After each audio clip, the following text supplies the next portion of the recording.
La fuente de la vida. Un viaje a través de los siglos y la historia de la humanidad.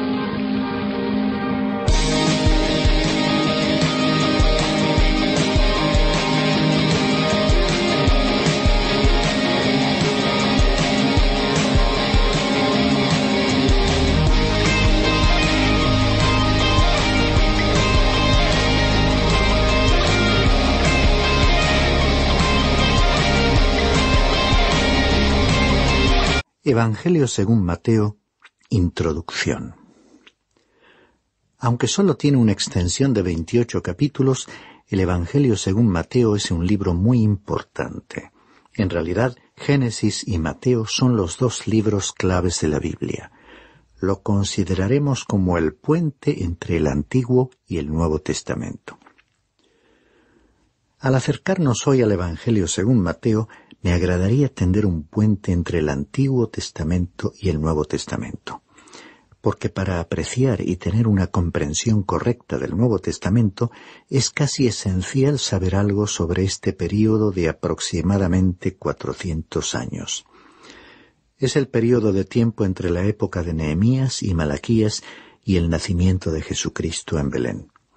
Es que desde que el profeta Malaquías habló, fue como si el cielo hubiese permanecido en silencio, hasta que un día el ángel del Señor irrumpió en el templo a la hora de la oración, cuando un sacerdote llamado Zacarías estaba ejerciendo su ministerio ante el altar en Jerusalén. El ángel anunció el nacimiento de Juan el Bautista, quien sería el precursor del Señor Jesús. Más adelante consideraremos la importancia de Juan el Bautista en este Evangelio. Descubriremos que muchos sucesos tuvieron lugar en este intervalo de 400 años. En cuanto a las Sagradas Escrituras, fue un período de silencio. Fue un tiempo apasionante y emocionante de la historia de los pueblos y en ciertos aspectos fue también una época trágica. Las condiciones internas del pueblo descendiente de Judá experimentaron una transformación radical. En esos tiempos surgieron nuevas culturas, diversas instituciones y organizaciones desconocidas. Muchos de estos nuevos elementos aparecerían luego en el Nuevo Testamento. La historia mundial ha registrado grandes progresos en el intervalo entre el Antiguo y el Nuevo Testamento. El Antiguo Testamento se clausuró con el imperio medo-persa como potencia dominante, y Egipto era aún un poder con el que había que contar en las relaciones políticas mundiales. Durante el mencionado intervalo entre los dos testamentos, ambas potencias fueron decayendo gradualmente como naciones destacadas en el panorama internacional. El poder mundial se desplazó del este al oeste, del oriente al occidente, de Asia a Europa y de Medo-Persia a Grecia. Cuando se inauguró el Nuevo Testamento, un nuevo poder, Roma, era el líder mundial. Una breve consideración de algunas fechas importantes nos ofrecerá una vista panorámica de este gran período de transición. Solo cabe aclarar que estas fechas son aproximadas, teniendo en cuenta que algunos historiadores difieren al respecto. 480 a.C. Jerjes de Persia venció a los triegos en las Termópilas, aunque fue derrotado en la batalla de Salamina. En realidad fue vencido por una tempestad. Este fue el último intento del Este para dominar al mundo. 333 a.C. Del Este vino aquel macho cabrío que menciona el libro del profeta Daniel en su 8º capítulo. Era Alejandro Magno, el macho cabrío con un cuerno prominente. Él llevó a los ejércitos griegos unidos a la victoria sobre los persas en Isus. 332 a.C. Alejandro Magno visitó Jerusalén. Se le mostró la profecía de Daniel que hablaba de él y por ello perdonó a la ciudad. Esta fue una de las pocas ciudades que evitó atacar. 323 a.C. Alejandro murió en Persia, a donde aparentemente había tratado de trasladar el imperio. Las partes oriental y occidental de su imperio mundial se dividieron entre sus 4 generales. 320 a.C. Judea fue anexionada a Egipto por Ptolomeo Sóter. 312 a.C. Seleuco fundó el reino de los Seleucidas, que era Siria. Intentó tomar Judea y de esta manera Judea fue un campo de batalla entre Siria y Egipto. Ese pequeño país se convirtió así en un estado tapón. 203 a.C. Antíoco el Grande ocupó Jerusalén y Judea quedó bajo la influencia de Siria. 170 a.C. Antíoco Epífanes conquistó Jerusalén y profanó el templo. Él había sido citado en el libro de Daniel, capítulo 8, versículo 9, como el cuerno pequeño. Ha sido llamado el Nerón de la historia judía. 166 a.C. Matatías, el sacerdote de Judea, provocó una rebelión contra Siria. Aquel fue el principio del período de los macabeos. Es posible que la nación de Israel nunca haya sufrido tanto como durante aquella época, y jamás lucharían con tanto heroísmo como en aquellos tiempos. Macabeo, cuyo nombre significa el martillo, fue el líder que organizaría la sublevación. 63 a.C. Pompeyo de Roma tomó Jerusalén y el pueblo de Israel pasó a estar gobernado por un nuevo poder mundial. Ellos estaban bajo la autoridad de los romanos cuando nació Jesús, extendiéndose su gobierno durante todo el período del Nuevo Testamento. 40 a.C. El Senado romano nombró a Herodes como rey de Judea. Nunca ha habido una familia o un personaje tan malvado como este. 37 a.C. Herodes ocupó Jerusalén y asesinó a Antígono, último de los reyes y sacerdotes macabeos. 31 a.C. César Augusto se convirtió en emperador de Roma. 19 a.C. Comenzó la construcción del templo de Herodes.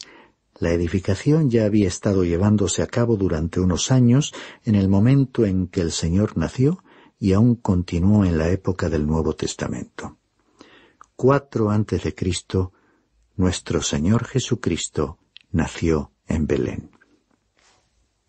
En la vida interna de la nación de Judea se registraron cambios radicales debido a las experiencias vividas durante este período entre los dos testamentos. Después del cautiverio en Babilonia, los judíos se apartaron de la idolatría y se implicaron en un intenso esfuerzo de búsqueda de la santidad de la ley, que se convirtió en un ídolo para ellos. El hebreo clásico dio paso al arameo en su lenguaje diario, conservándose el hebreo para su utilización en las sinagogas. Las sinagogas comenzaron a existir después de la citada cautividad, convirtiéndose en centros de la vida religiosa en Judea y por todas las regiones donde el pueblo se dispersó. También surgieron un grupo de partidos que se mencionan en el Nuevo Testamento y de los que no se había oído hablar en el Antiguo Testamento. En primer lugar, los fariseos. Eran el partido dominante que surgió para defender el estilo de vida de los judíos frente a las influencias extranjeras. Sus integrantes eran legalistas estrictos que creían en el Antiguo Testamento. En política eran nacionalistas que querían restaurar el reino para la descendencia de David. Eran pues un partido político religioso. Hoy en día se les consideraría conservadores desde el punto de vista teológico y de extrema derecha en política. En segundo lugar, los saduceos. Este partido estaba constituido por personas de buena posición y de mentalidad social que querían librarse de la tradición. Eran liberales en su teología y rechazaban el elemento sobrenatural. De esta manera se oponían a los fariseos. Los saduceos eran muy semejantes a los epicúreos griegos, cuya filosofía, que en un principio se limitó a afirmar que el más alto bien de la vida era el placer, que consistía en la ausencia de dolor, al final llegó a la perversión de promover la búsqueda de placeres extravagantes. Más allá de la conocida frase «comamos y bebamos que mañana moriremos», Lo que ellos pretendían alcanzar era una vida buena. Muchos pensaban que podían vencer sus apetitos o pasiones físicas satisfaciéndolas, y que dando rienda suelta a tales pasiones, éstas ya no necesitarían ser atendidas. Muchos aceptan hoy esta filosofía. Solo cabe agregar que si ya entonces no funcionó, hoy tampoco lo hará. En tercer lugar, los escribas. Eran un grupo de expositores profesionales de la ley que surgieron en la época de Esdras, descendiente de Aarón, y funcionario del gobierno persa encargado de los asuntos judíos, que fue a Jerusalén con los repatriados que regresaban para reanimar su fe. Tuvo autorización para imponer la ley de Moisés, que leyó públicamente, según veremos al estudiar el libro de Nehemías. Ellos eran los que argumentaban y discutían sobre sutilezas, más preocupados por la letra de la ley que por el espíritu de la ley. Cuando el rey Herodes llamó a los escribas para preguntarles dónde iba a nacer Jesús, ellos le informaron que sería en Belén. Estimado oyente, existe el peligro de desear solamente información y un conocimiento de la Biblia sin integrarlo, sin interiorizarlo, ni haciéndolo formar parte de nuestra vida. Por medio del estudio podríamos aprender los hechos básicos de la Biblia y la verdad teológica de las Escrituras, pero sin permitir que la palabra de Dios tome posesión de nuestros corazones. Los escribas fueron un claro ejemplo de esto. Sí, es importante conocer la palabra de Dios. Es un logro muy loable, pero es igualmente importante traducirla a la vida real y transmitirla a otros. En cuarto lugar, los herodianos. Ellos formaban un partido en los días de Jesús y eran exactamente oportunistas políticos. Procuraban mantener a Herodes en el trono para que su partido pudiese permanecer en el poder. El período de tiempo que transcurrió entre ambos testamentos fue de gran actividad literaria, a pesar de que no hubo una revelación de Dios. El Antiguo Testamento fue traducido al griego en Alejandría, en Egipto, entre los años 285 y 247 a.C. El grupo de traductores estaba formado por 6 miembros de cada una de las 12 tribus de Israel. Por lo tanto, el nombre dado a esta traducción fue Septuaginta, que significa 70. Esta traducción fue utilizada por el apóstol Pablo y nuestro Señor aparentemente citó algunos pasajes de ella. En este período se escribieron los libros llamados apócrifos y deuterocanónicos, que no formaron parte de las escrituras hebreas, sino de la citada traducción griega realizada en Egipto. Los puntos de vista sobre ellos divergen según las iglesias o su tradición eclesiástica. Desde un no reconocimiento de autoridad o inspiración sobre cuestiones de fe y doctrina, algunas opiniones admiten que tales libros pueden resultar provechosos para una lectura privada, mientras que otras destacan el valor histórico de algunos de estos libros para un mejor conocimiento del período que estamos considerando. Aunque esta época se caracterizó por el silencio de Dios, es evidente que Dios estaba disponiendo en el mundo las condiciones para la venida de Cristo.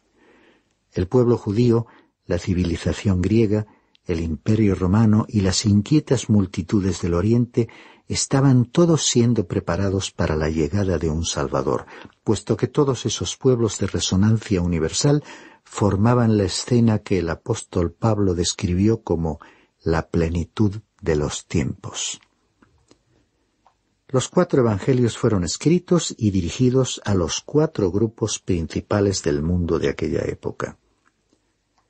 El Evangelio según Mateo fue escrito primero en hebreo a la nación de Israel, dirigido principalmente a las personas religiosas de aquella época. El Evangelio según Marcos fue dirigido a los romanos. El romano era un hombre de acción que creía que el gobierno, la ley y el orden eran los métodos con los que se podía controlar el mundo. Muchísimas personas piensan que aquellos métodos deberían aplicarse en la actualidad. Es cierto que la ley y el orden son esenciales, pero los romanos pronto se dieron cuenta de que con estos principios solos no se podía gobernar el mundo. El mundo necesitaba escuchar a alguien que creía en la ley y el orden, pero que también ofrecía el perdón de los pecados, la gracia y misericordia de Dios. Este era el Señor a quien el Evangelio según Marcos presentaba a los romanos. El Evangelio según Lucas fue escrito en griego, para el hombre racional. Y el Evangelio según Juan fue escrito directamente a creyentes e indirectamente para el Oriente, donde en aquella época había millones de personas cautivadas por creencias y religiones misteriosas, clamando por una liberación. Aún en la actualidad se percibe un clamor por parte de un mundo que necesita un libertador. El ser humano religioso necesita a Cristo más que a su religión. La persona poderosa necesita a un Salvador que tiene poder para salvarle. El hombre racional necesita a alguien que pueda satisfacer todas sus necesidades mentales y espirituales. Y naturalmente, el ser humano desdichado necesita conocer a un Salvador, que no sólo puede salvarle, sino también restaurarle para que pueda vivir para Dios. El escritor de este Evangelio. El Evangelio según Mateo fue escrito por un recaudador de impuestos sobre quien el Señor Jesús puso su mano de una manera muy clara, como relata este escritor en el capítulo 9, versículo 9. Y se convirtió en un seguidor del Señor Jesús, en un apóstol. Papias, dirigente cristiano, lo afirmó. Eusebio, un historiador, lo confirmó, y otros padres apostólicos que fueron teólogos cristianos que conocieron personalmente a los apóstoles, estuvieron de acuerdo en que este Evangelio fue escrito originalmente por Mateo en hebreo para la nación de Israel, un pueblo religioso. No tenemos tiempo para entrar en el trasfondo y los antecedentes de aquel momento histórico, pero Dios había preparado a toda aquella nación para la venida de Cristo al mundo. Y Él procedía de esta nación. En el Evangelio según Juan, capítulo 4, versículo 22, se registraron las palabras del mismo Señor Jesucristo que dijo: «La salvación viene de los judíos». Un gran historiador alemán dijo que Dios había preparado al Salvador para que procediese de Israel y a los paganos para la salvación, porque estaban perdidos y la necesitaban. Tenemos aquí un libro clave. Esta obra notable es un libro clave en la Biblia porque recurre al Antiguo Testamento y recoge más profecías del mismo que de ningún otro libro. Esto resulta lógico, ya que fue escrito primeramente para los judíos. Pero también avanza en dirección al Nuevo Testamento más que los otros evangelios. Por ejemplo, ningún otro evangelio menciona específicamente a la Iglesia, pero Mateo sí lo hace. Él es el único que registra las palabras del Señor en el capítulo 16 y versículo 18. «Sobre esta roca edificaré mi iglesia». Incluso Renan, el escéptico francés, hablando de este evangelio, dijo que era el libro más importante de la cristiandad, el libro más importante que jamás haya sido escrito. Viniendo de él, esta es una afirmación extraordinaria.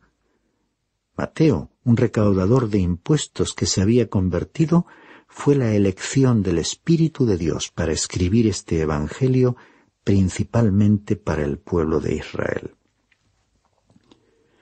El Evangelio de Mateo presenta el programa de Dios. La expresión peculiar de esta obra es «reino de los cielos», y aparece 32 veces. La palabra reino se repite 50 veces. Una comprensión adecuada de la frase «reino de los cielos» resulta esencial para cualquier interpretación del Evangelio y de la Biblia. Quizás este sea el momento apropiado para afirmar categóricamente que el reino y la Iglesia no son iguales. No son términos sinónimos. Aunque la Iglesia está en el reino, hay que destacar la diferencia entre ambas entidades, porque el reino de los cielos, sencillamente expresado, es el reino de los cielos sobre la tierra.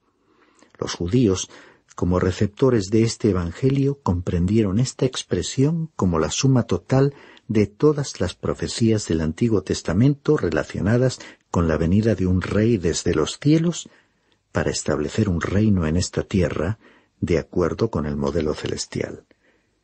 La expresión no era nueva para aquellos lectores del Antiguo Testamento. Podemos concluir, pues, que el reino de los cielos es el tema de este Evangelio. El que va a establecer ese reino en la tierra es el Señor Jesús. El reino es sumamente importante y el Evangelio según Mateo contiene 3 discursos importantes sobre el reino. En primer lugar, el Sermón del Monte. Esta es la ley del reino. Creo que es solamente una lista parcial de lo que se pondrá en vigor. En segundo lugar, las parábolas de los misterios. Estas parábolas de Mateo capítulo 13 tratan el tema del reino. Nuestro Señor nos enseña que el reino de los cielos es como un sembrador, como el grano de mostaza, y así sucesivamente.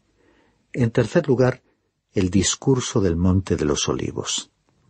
Este considera el futuro establecimiento del reino aquí en la tierra. Podrá verse que el término reino de los cielos es una expresión progresiva en el Evangelio según Mateo, y es importante tomar nota de ese desarrollo. En el Evangelio hay un movimiento que debe ser percibido para no perder la perspectiva de esta obra. Este libro se parece mucho al libro del Génesis, porque ambos son libros esenciales en la Biblia. Debiéramos estar suficientemente familiarizados con ellos para que al leerlos podamos captar el desarrollo del pensamiento unificador de sus hechos y enseñanzas y la idea total que comunican. He colocado títulos a los capítulos para que sirvan de orientación al progreso del mensaje. Para terminar nuestro programa de hoy, incluyo una forma de esquematizar el libro bajo el título «He aquí vuestro Rey».